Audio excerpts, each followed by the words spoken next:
Realm presents Ninth Step Murders, Season 2, Episode 3. Enchi Wakako and her husband Numahata walked toward their car, arm in arm. A Fumiko-san song from the concert still played in her head on a loop.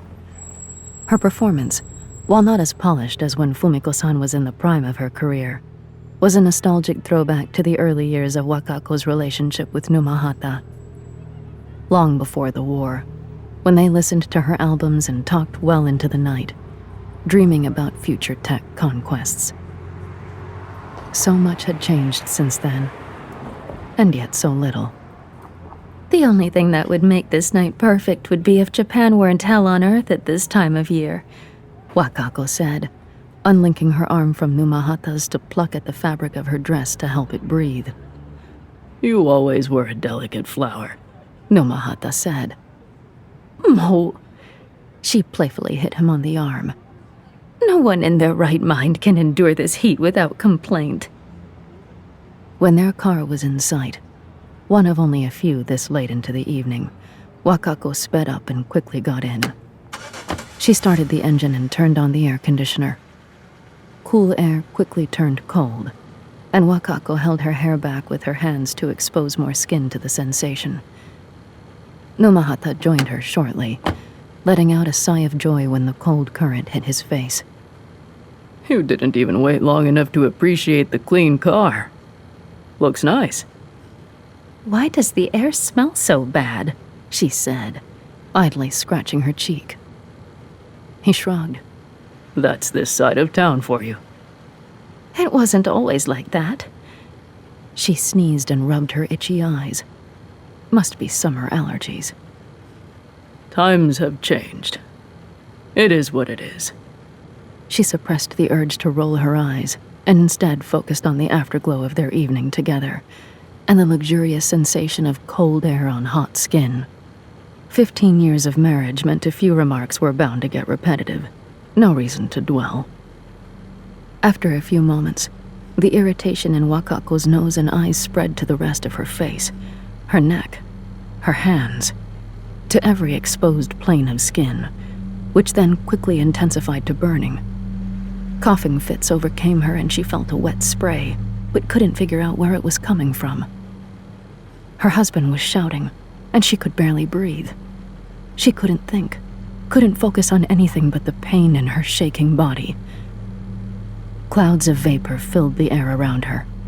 She tried turning to her husband for help, but found him clawing at his own throat, fingernails tearing away bits of bubbling flesh in his panic.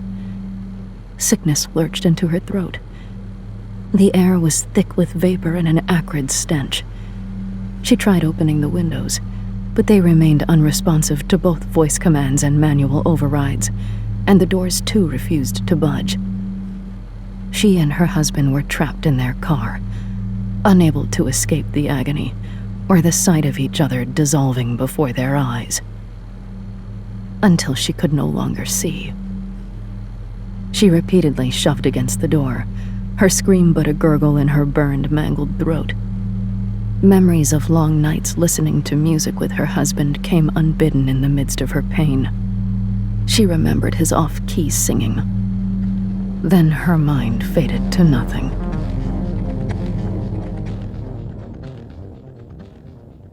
Morning light cast a shimmer across Kensuke's hair, mere tufts poking up from beneath a pile of sheets.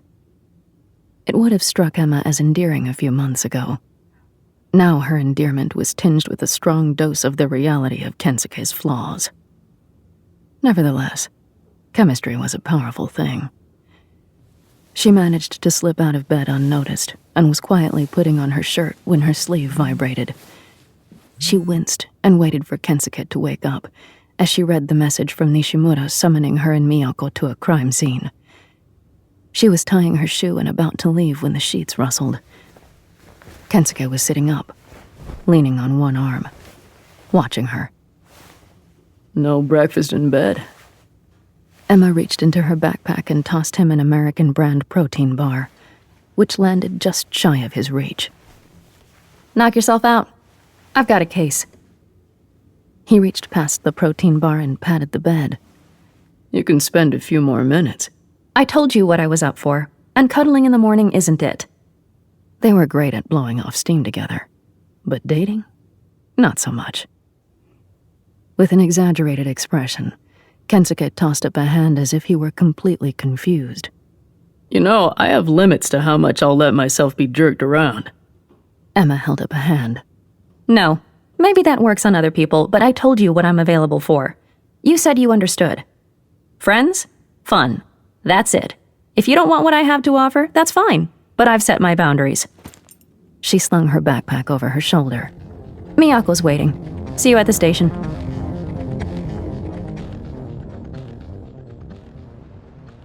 Miyako stood on the top floor of a 2-story parking structure, where she spotted Emma jogging toward her. Nishimura, Sato, and the rest of the crime scene technicians. She was waiting for Emma before getting a closer look at the victims. An object burned a hole in her pocket, given to her by the resistance that morning, along with more detailed instructions on what they wanted from her. As Emma approached, Miyako did her best to school her face into something more neutral than she felt.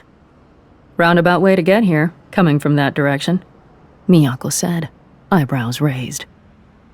Emma said nothing for a moment, then shrugged. Stress relief. Soka. Miyako took a sip of her tea. I know a good gym. Emma just looked over the victim information on her sleeve, ignoring Miyako's call-out, so Miyako shelved that particular conversation for later. Instead, she read aloud. Enchi Numahata and Wakako. Married. Owned a data encryption company in the Chinese sector. Sato, fill them in on the rest. Nishimura said.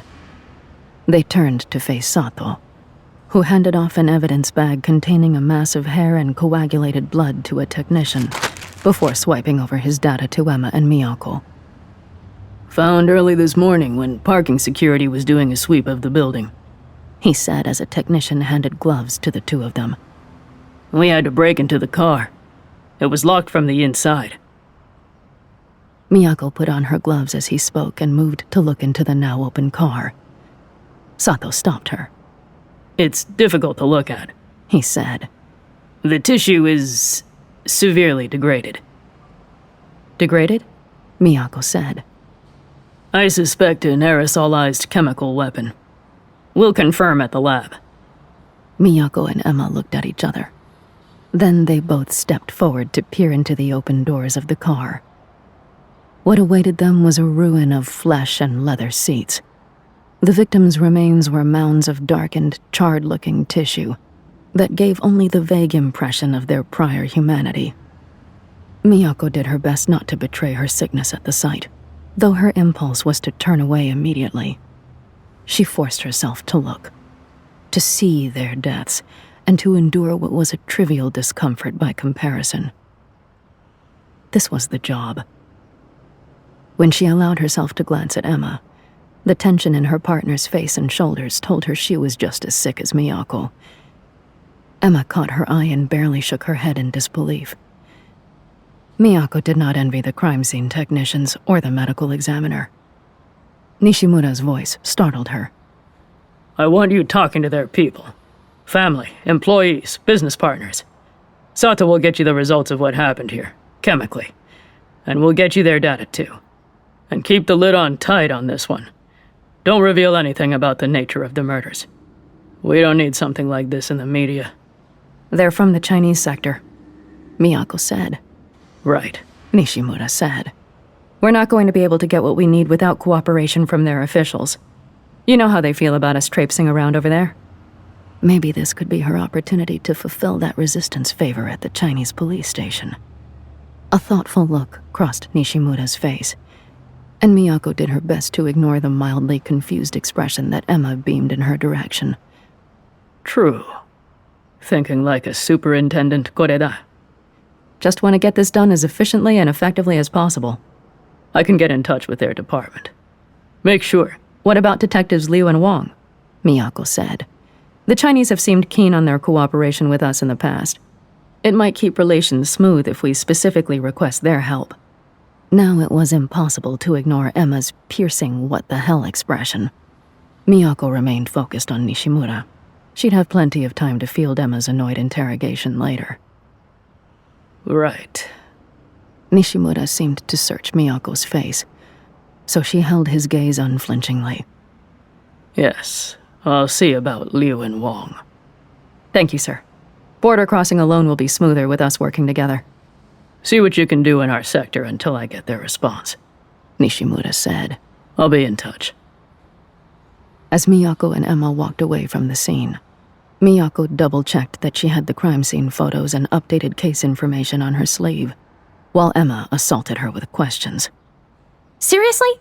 You want Penn and Teller? I don't know what you're thinking. It's like I said. She didn't look up from her sleeve more than she had to in order to avoid walking into anything. You know how border crossings can be. Much less actually getting anything done over there without cooperation. Reaching out to them first will go a long way, diplomatically. Hopefully. Maybe you are thinking like a superintendent. Just trying to be practical, Miyako said, then deliberately switched gears. Locked from the inside. What are you thinking? Murder-suicide? It's never that easy, but... Emma exhaled her frustration before answering. I mean, it looks like that at a glance. But I've learned not to take anything at face value here. Emma and Miyako parted ways in order to get themselves ready to head over to the Chinese sector, which gave Emma the perfect opportunity to follow up on her leads on Charles. She had his itinerary and movements leading up to the attack on the diet, which did actually have a handful of inconsistencies, but nothing she could directly connect to Kobayashi's murder. Plus, she'd gathered some more recent data on his movements through Tokyo. She'd been occasionally deploying her drones to track him, but it seemed as if he hadn't noticed them. For once, she was thankful for the increasingly drone-crowded skies. It had come down to tracking her superior. She knew she was close to unraveling his involvement if she could just find the right thread to pull. Something was here. She could feel it, nestled somewhere between Charles's meetings with Kobayashi's party and his past hand-waving about realpolitik.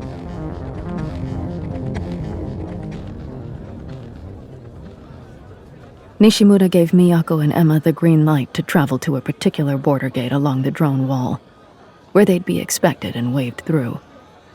Evidently, Miyako was right.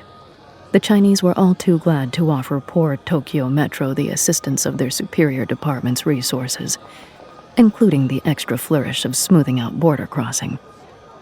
She'd heard the bite in Nishimura's tone when he told her this, and she in turn shared his resentment. But they also had an unspoken understanding about the bigger picture. Pride would have to wait. As they left the drone curtain to make their way to the Chinese-occupied station, familiar projections popped up on screens.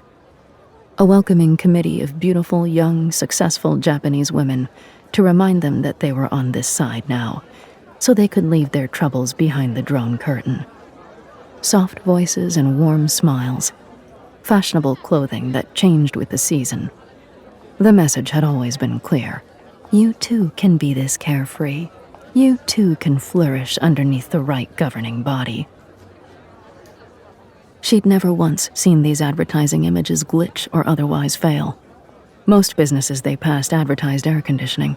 It used to be like that everywhere. But the cost of fuel was so high now.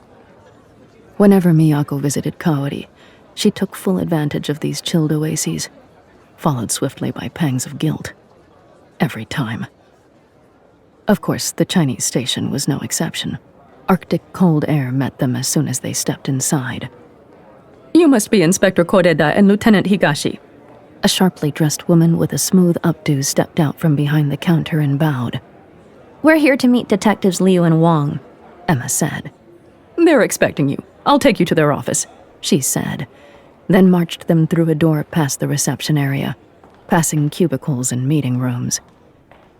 Miyako enjoyed the occasional direct blast of air conditioning as they walked under vents, though her enjoyment was tempered by guilt and anxiety. Could she actually go through with what was being asked of her? Emma leaned over and whispered, I don't see a tea station. And no peanut butter cups. Amateurs. Miyako stifled a laugh. They're very busy, the assistant said. So please understand. I'll have to have you wait until they're ready. You can have a seat here. She gestured at a few chairs positioned just outside Liu and Wong's office, an office that previously belonged to Japanese detectives. She wondered where they were now. Thank you, Miyako said as Emma sat down. May I use your restroom while we wait? Of course, she said. I'll show you. Oh, I'm sure you have much better things to do than escort me around your department. Miyako made sure to smile. If you might point me in the right direction, I'll be quick. She pointed. Just that way. Take a right past the second to last set of cubicles and you'll see a hallway. Perfect. Thank you. She turned to Emma.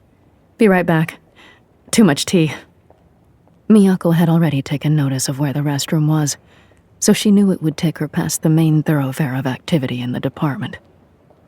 As she walked past the cubicles, she carefully withdrew the object from her pocket, and when she passed an empty desk with no line of sight to her movements, pretended to lose her earring. She bent down to fish around for it, and quickly affixed the bug to the underside of the desk.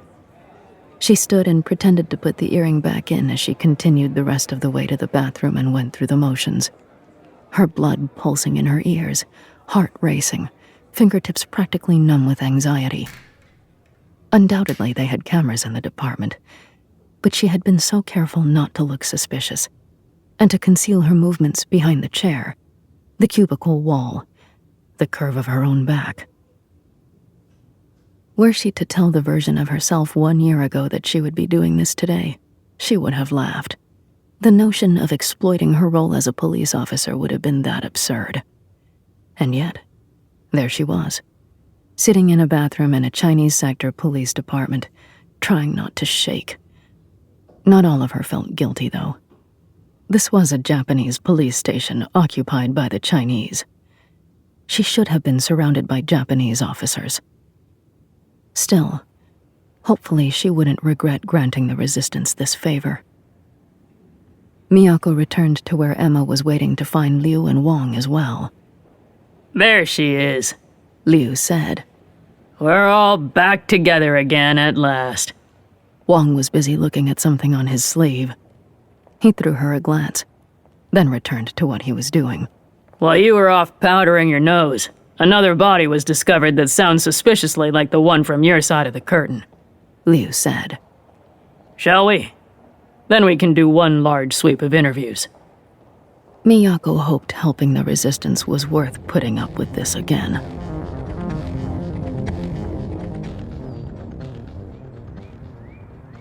Liu and Wong took the lead on the murder in the Chinese sector. Luckily, they didn't hesitate to share the case file. Wong did so immediately with an awkward thumbs up, still not looking up from his sleeve. Emma looked it over. Victim was Amemiya Jiko, investor in mod-based startups with a keen eye for successful ventures. Single mother of 3, found locked in her car, a small burgundy luxury Toyota. Her body was devastated in the same way as the Enchi's, flesh melted and discolored from a brutal chemical cocktail. Experiencing the crime scene investigation unfold around her was like looking at another piece of Chinese sector propaganda. They easily had twice the staff as Ninth Step, if not more. The technicians were consequently able to focus on individual aspects of the scene, rather than spreading each of them thin as they were forced to do in the Japanese sector. Although Emma wasn't a crime scene technician herself, she could see that the equipment the Chinese techs were using consisted of newer or better versions of what their own department had. The Chinese sector department wasn't smarter, and they didn't work harder than Emma, Miyako, or their colleagues. Resources. It all came down to resources. She looked over the victim's body in the interior of the car. Just as with the Enchi's, Amemiya had been locked in, her posture telling the story of a woman desperate to escape an agonizing death. Visible traces of blood and bits of skin smeared the driver's side window and the air conditioning vents. A splash of color near the center console caught Emma's eye, so she carefully reached into the car with a gloved hand to pull out a folded piece of glossy paper. She stood back up and looked it over. Yumedan Spa, Miyako read the ad over Emma's shoulder. In Hakone? Expensive. Collagen baths, Emma read. Sake baths. Green tea baths. She sighed and waved a technician over to bag the brochure. What a life she had. Not anymore. Okay. Liu clapped his hands as he approached from behind, startling them both. Lab results should be in pretty soon. And we'll have the data from her car's system and her sleeve sorted around the same time. He saw what they'd been looking at as Emma handed it off. Keep your heads in the game, girls. This is no time for daydreaming about a spa day. Anger flared in a wave of heat over Emma's face until she thought the tips of her ears might burn off. Yes, what would we girls do without you to keep our silly heads out of the clouds? She imagined saying. But she controlled herself. If Miyako was trying to reach across the drone curtain in the interest of politics, she didn't want to sabotage that because of Liu's casual sexism. And there was Wong, fully present for the conversation but failing to call out his partner. Asshole. Wong cleared his throat. Although he didn't make direct eye contact with Emma, was that a kind of apologetic shrug? Emma looked around at the nearby area. A fair amount of drone traffic cluttered certain areas of the sky. There would be plenty of footage. What about the buildings? Unlike the Enchi murders, which had taken place out of view at the top of a parking structure, here there were several multi-story buildings within visual range. Most were office complexes that would have been fairly empty on a Sunday afternoon when Amemiya was killed. But there were a couple of condo buildings with windows overlooking the street where they stood.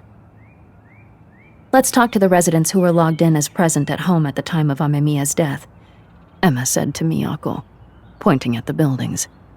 See if they saw or heard anything. Miyako looked at Liu. Can your people get us that list? Of course. That's straightforward. Limit it to the west-facing condos, Emma said. Let's see what surveillance might have missed.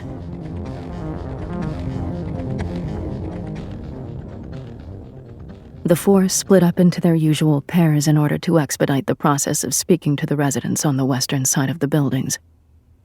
Of those who were home to speak with Emma and Miyako, 4 reported seeing and hearing nothing out of the ordinary. They were watching streams, playing games. 2 were sleeping. Miyako couldn't exactly blame them. How often did she stare out her window? Most people now wanted to forget about Tokyo when they weren't actively engaged with it. Miyako knocked on the door of the last individual they wanted to speak with, on the far southwestern corner. Emma straightened her shirt. A woman's voice came over audio. I'm not interested in anything. Miyako and Emma both held up their IDs to the camera that was installed on every door. Yururi Shizu, this is Inspector Koreda and Lieutenant Higashi with Tokyo Metropolitan Police. We've transmitted our credentials to the building residential system. You can verify it through your sleeve or console. We need to speak with you about an incident the other night. Silence. They gave her a moment to verify. The door beeped and slid open to reveal a middle-aged woman wearing a linen dress and holding a white lizard the length of her forearm. It was so unexpected that it took Miyako a couple of seconds to recover. Thank you for speaking with us, Emma said. Yururi looked at the lizard. Don't mind Itazura. He's a good boy. Miyako looked at Itazura's expressionless face. I'm sure. Come in. Would you like some tea? No, thank you, Miyako said. We'd just like to ask you a few questions. Yururi led them through the living room. In the far corner sat a large personal backup generator and extra fuel cells. How much did that cost?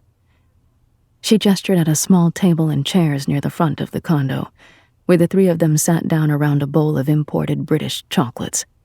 Have some, she said, and nudged the bowl a few centimeters toward them. Emma took a small piece and unwrapped it. Thank you. We need to ask you if you saw anything unusual outside your window this afternoon around 2 o'clock, Miyako said. On the street below. Unusual? Yuriri absent-mindedly moved her lizard so that he was partially draped over her shoulder. He seemed content enough. What kind of unusual? Anything out of the ordinary that may have caught your attention. I do like to look out the window. She had a thoughtful expression. Or, well, Itazura does. He watches the drones and gets excited by the movement sometimes. I'll let him wander over there and tuck him into his little blanket. He likes when his mama-chan stays close to him, so I'll sit there with him. Maybe watch something online while he looks outside. I see, Miyako said. So did you happen to see anything out there? Just people. Cars. Drones. Take all the time you need to think about it, Emma said, still sucking on the chocolate. Itazura seemed to be getting restless, so Yuriri put him onto the table to let him wander. He scuttled around, then bobbed his head up and down a few times at Miyako. There was some loud music, but that's not very unusual, really. Maybe unusual for that time of day on a Sunday. Oh! She clapped her hands once. I saw the neatest thing. One of those drone car washes. You know what I'm talking about? Emma shook her head. Drone car washes? It's so cute. The drones have these little baby drones that wash the car. If I had a car, I'd get it done just to watch them. Baby drones? Yes, little ones that come out of the bigger one and fly around doing things. I love that. Do you remember which car it was? Yuriri seemed to struggle. I'm not very good about that sort of thing. It's okay. We only ask that you do your best to remember, Emma said. It helps us put together a picture of what was happening in the area. Anything at all. Concern crossed her face. What's this about? Was someone hurt? Should I be worried? Please, if you don't mind, the car? Miyako said. I think it was red? But kind of that dark color that looks red or black depending on the light. Do you know what I mean? It's hard to say for sure from this floor looking down, though. I couldn't tell you the make or model. I really don't know any of those. I'm sorry. It was kind of small, but stylish looking. I'm not sure. Emma and Miyako looked at each other briefly. It's okay, Miyako said. Was that the only thing you noticed? The car wash? At that point, I had to put Itazura back into his house so he could warm up. Emma nodded. If you do think of anything else, let us know. Big or small. They stood up, and Yuriri collected the reptile from the table as she followed suit. That's all? Unless you happened to notice anything else out of the ordinary? Nothing that I can think of, officers. Thank you for your time, Miyako said. Emma leaned down a little. And thank you, Itazura. He stared blankly. The car wash, Miyako said once they'd left the building. The baby drones?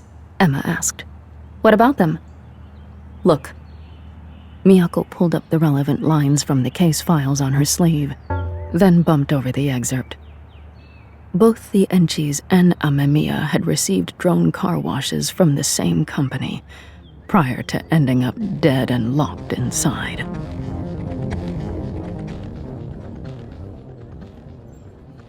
Emma and Miyako returned to the Japanese sector to question the owner of the car wash, Oizumi Makita. They tried to insist Liu and Wong didn't need to come with them. They had needed their help in the Chinese sector, but they were unnecessary over here. Unfortunately, Liu insisted, and Wong backed him up with a firm nod. Emma bit her tongue and focused on the positive.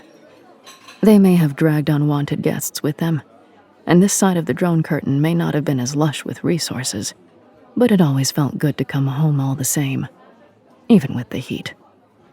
They met Oizumi at Lumen Cafe, a coffee shop popular with 20-somethings. Oizumi had offered to fit in their questions between her own meetings, and this was where she conducted business. A strange choice. Oizumi was talking to the barista when they walked in and waved to acknowledge them, then held up a finger with an apologetic expression. Just a minute. A thick fishtail braid of hair in pastel sunset hues cascaded down to her lower back. Behind the counter, manga, anime, and video game characters came to life in pastel illuminated murals. Each table was equipped with a projection module from which you could select a weekly array of titles to read, watch, or play, with digital notices encouraging earbud use, of course. Handwritten "down for repair" signs were propped up on a couple of the tables, whose modules periodically powered up, glitched in a few frames of video footage, and then disappeared. Emma wondered how long they'd been out of commission. Oizumi looked like she was about to wrap up her conversation. What kind of meetings did a car wash owner have in an otaku cafe? Then Emma noticed Oizumi's tattoo sleeve. Movement drew her attention, as animated wind blew a character's long pink hair toward the viewer. Sakura petals drifted by, and the scene was framed in delicate white peonies and black flourishes shaped like fiddlehead ferns. Admittedly, the art was beautiful, a kind of stylized sumie. Liu leaned closer to Wong, but Emma could still hear what he was saying as he made no effort to conceal his appreciation of Oizumi's figure. I don't usually like tattoos, but on a girl like that. Wong made an expression somewhere between agreement and mild surprise. Oh, lovely. Emma mirrored Liu's posture, leaning toward Miyako. Recursive sexism. Liu held up his hands defensively. Everyone loved that character growing up. I couldn't resist a girl with pink hair because of that manga. More than one pink-haired girl broke my heart. Something told Emma that broke his heart meant rejected him. Liu sighed. Anyway, I had the whole series. And don't even get Wong started on it.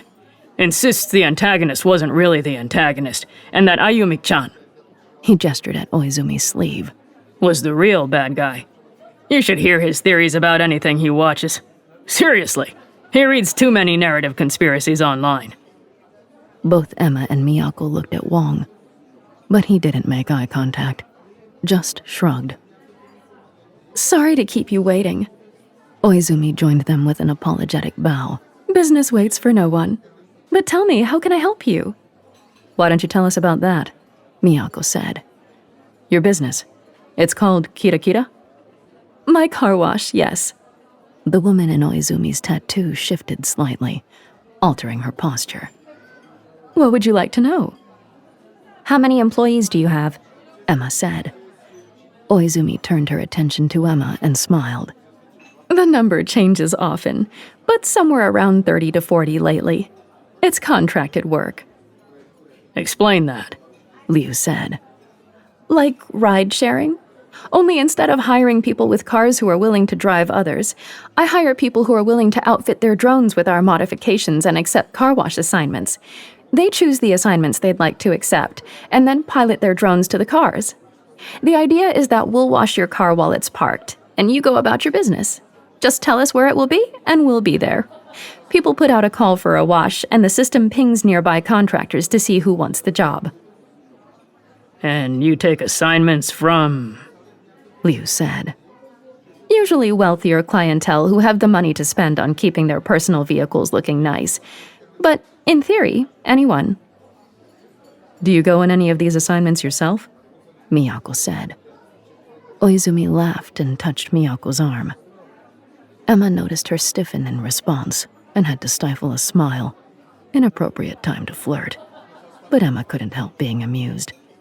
Me? No, I don't even own a drone. I'm good at managing things, not so much with the tech stuff. Her expression shifted a little and she looked around at the group.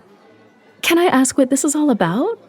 I'm happy to be helpful to the police in any way I can, but I can't help getting a little nervous with all these questions about my business. Just a case we're working on, Miyako said. I'm sure you will understand if we don't divulge the details. Of course. Her anxiety was plain on her face, but Emma appreciated her cooperation. She didn't know whether Oizumi was telling the truth, but at least she wasn't making it obviously harder for them. Plenty of persons of interest dodged their attempts to get in touch with them in the first place, or ended up having last-minute things to do across sectors. We'd like to get a list of your contractors along with assignments from the past 2 days, Miyako said. We'll also need verification of your whereabouts at the times provided. I assume that won't be an issue. No, of course not. I'll bump it over to you. Let me just get that information pulled up. Thank you. Emma said as Oizumi bumped Miyako's sleeve to transfer. You've been very cooperative. When they left, Miyako sent the data to the miners just as Liu tilted his chin at her sleeve. Kick that information over to our people and we'll get it taken care of. I've already sent it to our data miners, she said with a hint of pride in her voice. The Chinese may have had more resources, but she trusted their own people. They'll have something for us quickly. They always do. Liu reflected on this for a moment. With how overrun this sector is by criminals and terrorists, no doubt they've had to hone their skills. Anger twisted in Miyako's stomach. More like we don't have flashy equipment and extra manpower to make up for real police work. Liu shrugged. Get as hysterical as you want. Doesn't change facts. Okay, we'll meet you at the station, Emma said, wanting to spare Miyako more insults. 9th Step Station, Miyako emphasized.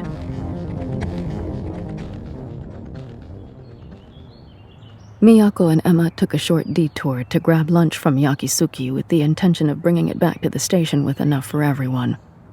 By the time they were a few blocks away, though, Liu sent them mail to let them know they had a few of their officers arrest and detain the 2 employees who had conducted the victims' car washes. Apparently, they were waiting in detention at 9th Step. Everywhere they went, the Chinese department operated efficiently and effectively, albeit while stepping on Tokyo Metro's toes at almost every turn. Miyako was certain it was intentional. It soured her mood just enough that she put her meal in the refrigerator for later.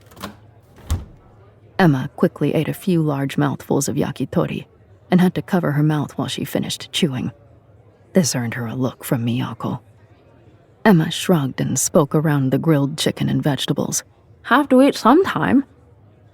Questioning the 2 employees was frustratingly routine.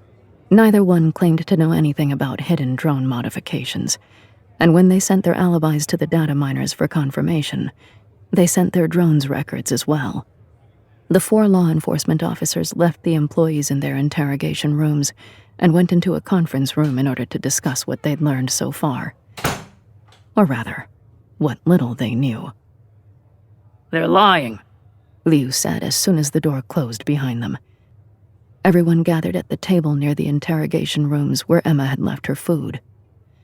They're anxious, Emma said, then shoved another bite of now cold yakitori into her mouth. That's not the same thing, and anxiety could be from any number of factors. She tossed the empty skewer into the takeout box. Let them run the alibis. Liu pushed the yakitori box farther away from him on the table, smacking his gum loudly as he made a disgusted face. Yes, let's go with the instincts of the lady in the American military instead of the detective with 15 years of experience on cases like these. Miyako wanted to yank that gum out of his mouth. This experienced detective agrees with her. Let's get all the facts straight before we start convicting people.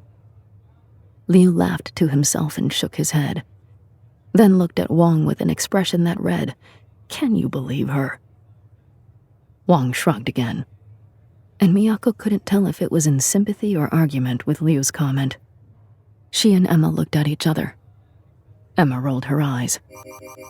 Miyako received a ping from data miner Sasaki. "Hang on," she said, and pulled up the mail thread. "We'll take care of alibis ASAP. Also, finished going through street cam footage. Nothing unusual in it other than the deaths themselves.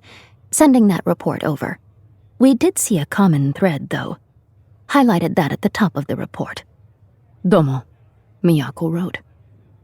"Car wash owner also sent note re her personal mail ID addressed to you. Are you still seeing Kari?" Sasaki ended it with an animated laughing emoji. Miyako's face flushed with embarrassment. She quickly deleted that last message, then transmitted everything else to the others and to the room's projection module. She then pulled up the footage from all 3 crime scenes and played them side by side. The 4 of them watched as 3 different drones approached each car and proceeded with the cleaning service. Each one flew away. At different intervals, the victims returned to their vehicles, entered, and never drove away. It was difficult to see it clearly on the footage, but Miyako could just make out the cars filling with vapor and the violent movements inside. Putting that together with her memories of the bodies made her nauseated. Wong's usually tepid expression turned grim. Miyako pulled up the rest of the data miner's report thus far and swiped it up onto the screen beneath the paused footage. Here's the interesting part according to the data miner's findings. Each person in control of these drones had their machines modified by the same entity. A modding group that, according to the car wash's records, is routinely recommended to new contractors by Oizumi herself. Sasaki-san and her team uncovered several layers of attempts to conceal this information digitally, but it was messy and ultimately failed. Bottom line is, we need to look at another layer of this car wash situation. The drone modders. Well, Liu said. Your data miners came through indeed. Oizumi is hiding something, Miyako said. No one is so inept that they have no idea this is happening via their own business. Or that something is happening, at least, Emma said. And I agree. She's hiding something. But how much of something? That was what they needed to find out. Wong nodded, eyes narrowed in the direction of the interrogation room. She's not talking, though, Liu said. Whatever she knows, she's not going to give it up. Not like this. I've seen too many suspects like her hold the line. Then we have to turn up the heat, Miyako said, thinking of Yamada's efficient but ruthless interrogation tactics. And we need to show her we know something is up. I'm going to loop in Sato. I know what we need to do.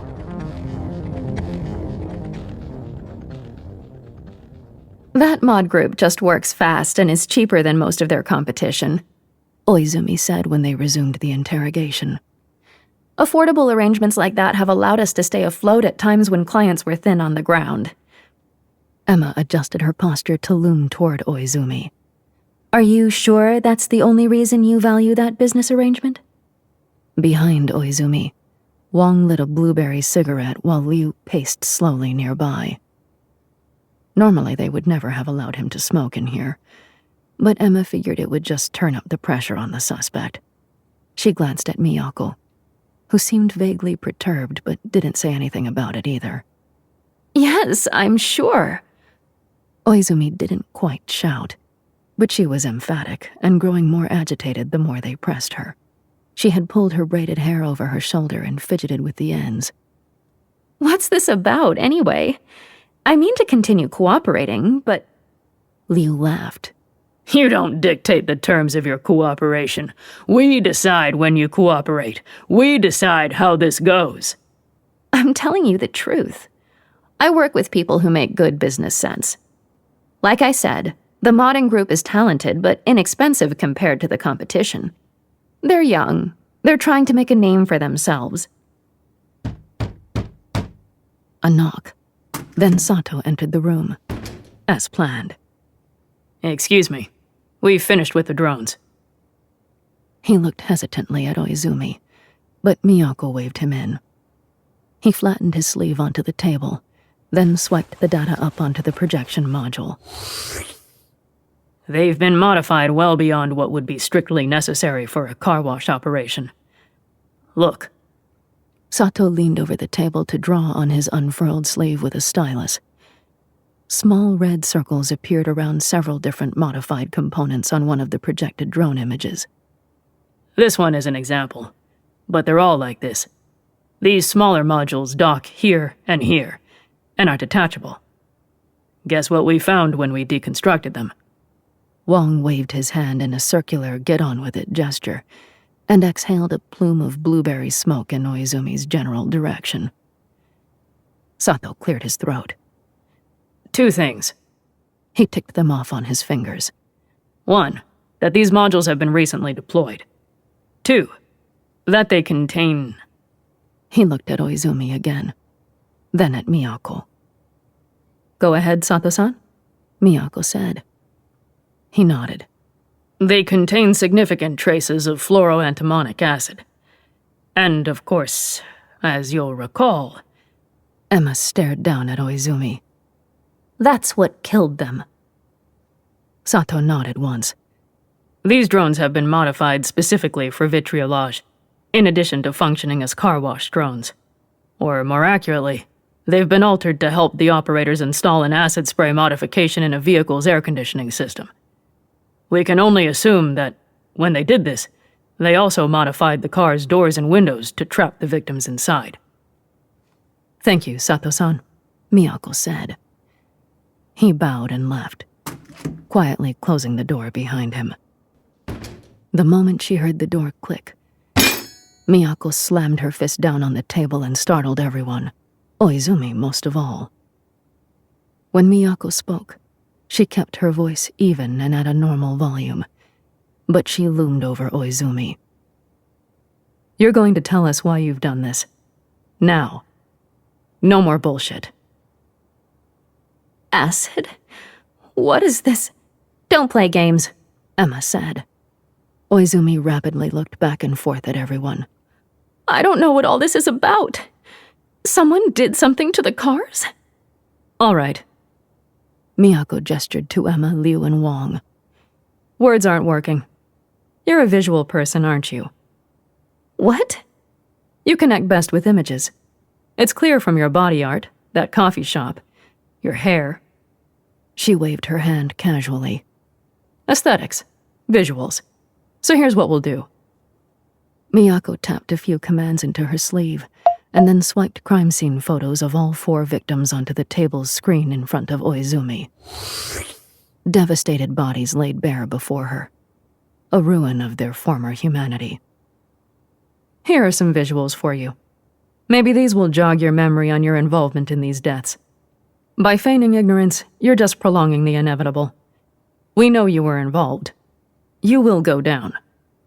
You may as well confess now. She gestured at Emma, Liu, and Wong, and they didn't question Miyako's strategy. They just followed her out the door.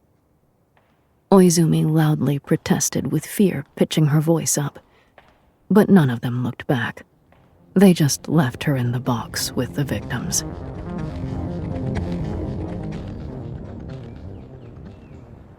Sato and the data miners submitted additional reports to the case file. Several of the drones had contained older components with significant security vulnerabilities locking them to prior admin codes, and they were able to use this as a backdoor to locate the current whereabouts of the modding group. Within the hour, they left Liu and Wong at 9th Step Station to head to the group's warehouse.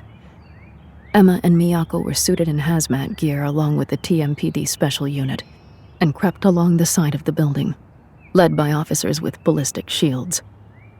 The hazmat suits were a cumbersome but necessary precaution. Who knew what they might find? The special unit stormed into the warehouse and a loud pre-recorded message droned on repeat from one of their suits. Tokyo Metropolitan Police, you are under arrest. Drop to the ground and show your hands. Emma's mind shifted into tactical mode, gun drawn and held low. When she and Miyako entered the building behind the special unit, they fanned out with opposite team flanks, though still fully in view of each other and the rest of the unit. Many of the modders obeyed the order and immediately dropped to the ground in surrender. Officers moved to arrest them. A few suspects hesitated, attempting to complete some sort of work at their terminals or on their drones, but were brought down quickly. Movement above, toward the right. Someone perched on a shipping crate. Drone deployed. 4 o'clock high! Emma shouted just as the drone released 3 smaller units that moved quickly, darting behind other containers. Officers sprang into action, moving to take down the drones, which flew in different directions across the warehouse as the operator disappeared into the maze of crates. Damn it. If only they could use an EMP. But they needed the data on those drones. Emma pressed herself against the crates and moved deeper into the space, but remained in view of the rest of the team for backup. Each time she approached a space between crates, she led with her firearm. But the operator seemed to have vanished. Rifle shots rang out as the officers worked to take down the drones. Thick smoke, or was it gas, filled the space from multiple directions. Emma quickly glanced across the room toward Miyako, who was in the process of cuffing a suspect and keeping her eye out for the drones. Movement behind Miyako, one of the modders. Before Emma could call out, they attacked Miyako. Her partner knew what she was doing, and her attacker was ineffective. But Miyako still had to grapple with him while holding down her other suspect. Several gunshots fired. Miyako's attacker dropped, and at the same time one of the smaller drones darted out from between two crates and sprayed its contents at Miyako. She cried out. Simultaneously, the drone operator moved into view about 2 meters away. She cursed and reminded herself this type of acid shouldn't be able to penetrate the plastic of Miyako's hazmat suit, then moved in on the operator. Down! Down! She barked. Get down on the ground! The operator moved a couple of steps backward, palms raised, a mocking smile on his face. He slowly moved to the ground, where Emma cuffed him tightly. Sky is clear! Someone shouted nearby. As they rounded up the remaining suspects, only a few struggled, and to little effect. They were engineers and programmers, not fighters. The team completed the full sweep of the warehouse and cleared out the gas, making way for technicians to document and collect evidence. Emma joined Miyako outside, where one of the medical personnel was tending to her arm. Are you okay? Emma asked. Sweat plastered Miyako's hair to her face. When the EMT let go of her arm to prep a bandage, she showed Emma.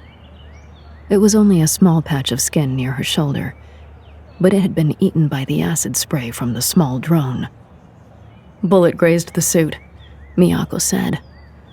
Wrong place, wrong time. It probably looks worse than it is. You'll have a scar, but you're fine, the EMT said as she finished applying Miyako's bandage. The spray hit some of their own people, too, Miyako said. They're a lot worse off than me.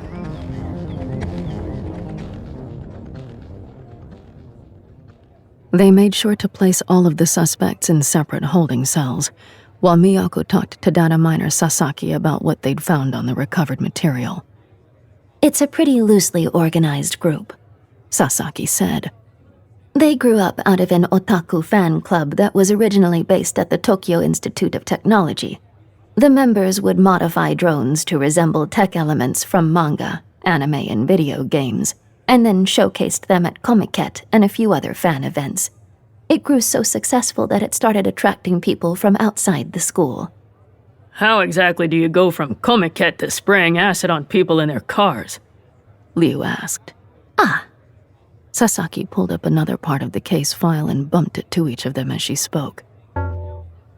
We found a few partially written manifestos on some of their sleeves and drives. The content is scattered and occasionally inconsistent, but it seems that, after the war, these modders started turning their skills towards small-scale sabotaging of Chinese activities in Japan. Petty inferences.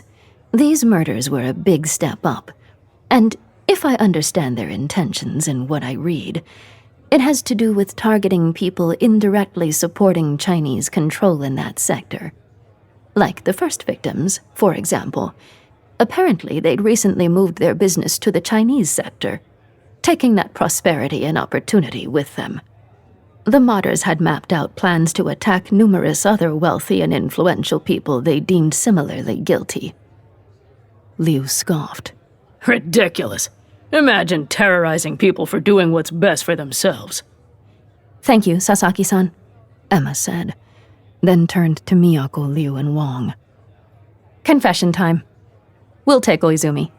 Liu, Wong, you take the 4 head modders. We'll detain the rest of them in the meantime. But we need confessions from all of them. Find out what resistance cell she's working for, Liu said. Nail them. Why do you assume she's working for a resistance cell? Miyako heard the defensive edge in her own words, but she stood by them. Who else would want to terrorize us. Liu's annoyed expression said, "This should be self-evident." We'll find out. Emma said. Miyako didn't wait for him to respond before heading back into the interrogation room. She wasn't in the mood for pushback from Liu about who did what. Didn't want to hear any more accusations about the resistance. And she knew Emma would be right behind her. She kept their earlier plan in mind, inspired in part by Yamada's history of success in interrogation by playing the ruthless bad cop. Lay bare the brutality of the crimes. Give her no room to lie. Show her you know what she's done, so she feels compelled to fill in the blanks. Oizumi didn't respond to even-keeled tactics, so Miyako would embody the personality necessary in order to close this case. The moment Miyako crossed the threshold, she started in. Tell us how you know the modding group. Oizumi sat up. I told you. Emma laughed. Okay, right. We forgot to let you know. This time you're going to tell us the truth. Don't bother lying. We already know you're involved in this. You have the wrong person. Miyako stepped into her role. She grabbed the arms of Oizumi's chair and shoved it hard and fast backward, so that its back slammed against the wall. Her wounded arm burned, but she pushed past it. Terror widened the woman's eyes, and she cried out in shock. Miyako just loomed over her, hands on the chair. She kept her breathing even and her face stone cold. Every word she spoke was firm and clipped. Tell us how you know. The modding group.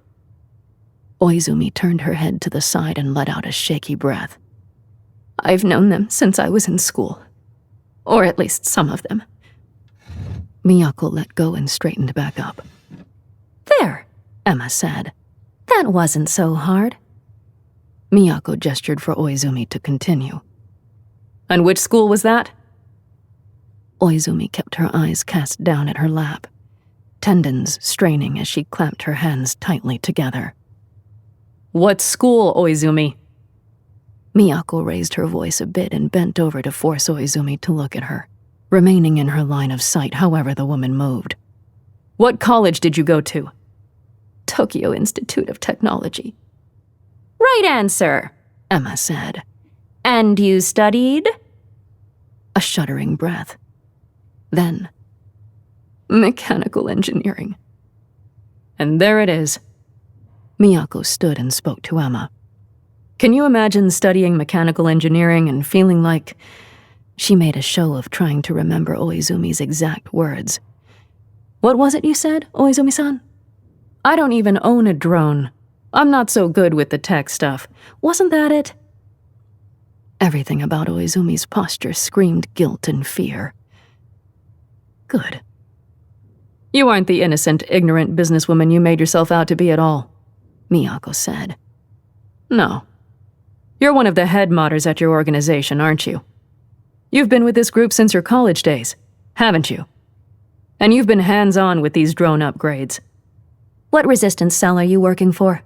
Emma said. Or with? Miyako fought the urge to cut Emma off. Part of her was furious at this line of questioning, but the rest of her knew it was necessary. Oizumi smiled a little sadly, still not meeting their eyes. Us.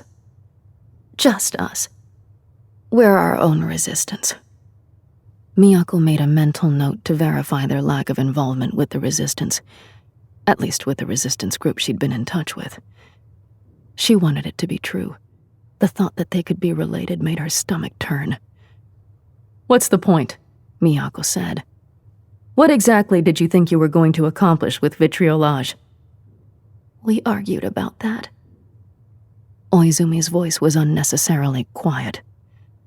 Certain personality types often did this at this stage of the interrogation, as if speaking softly would somehow make their guilt a lighter load to carry. It was irrational and irritating. Argued about what? Emma said. About whether to use the acid.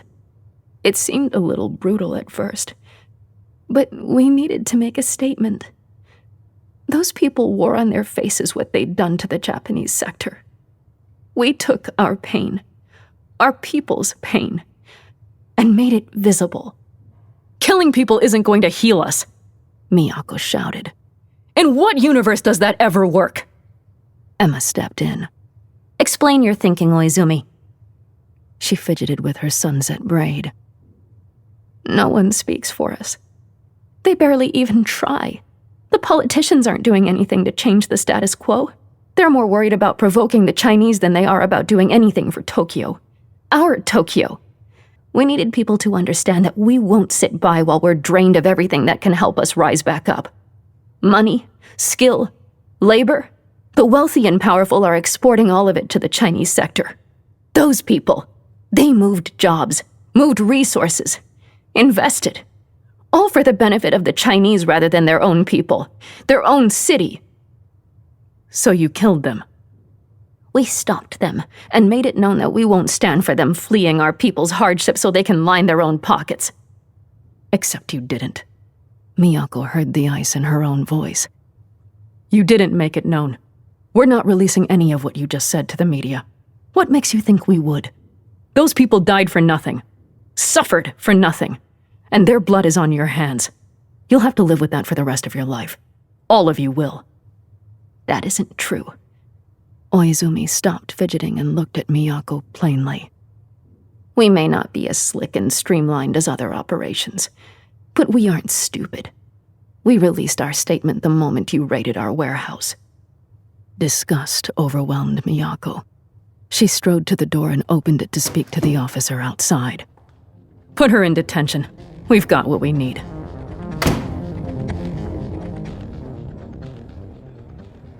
After the officer left with Oizumi, Nishimura sent Liu and Wong back to the Chinese sector, and Liu in particular seemed all too happy to go. Wong simply offered his polite bow before following Liu out. Now Miyako and Emma both sat silently at a table near the tea station, beverages steaming and barely touched. It was too hot for hot tea, and there was no chilled bottled tea in the refrigerator. But Miyako's instinct was to seek out the comfort of the ritual anyway. Maybe Emma felt the same way. In Miyako's ear, the low murmur of a news stream caught her attention when it referenced the manifesto.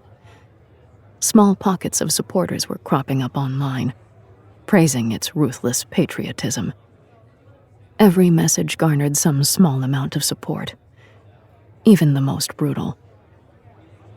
This didn't mean anything, right? Unease assailed Miyako, intolerable thoughts pressing in on her. Images of the victims.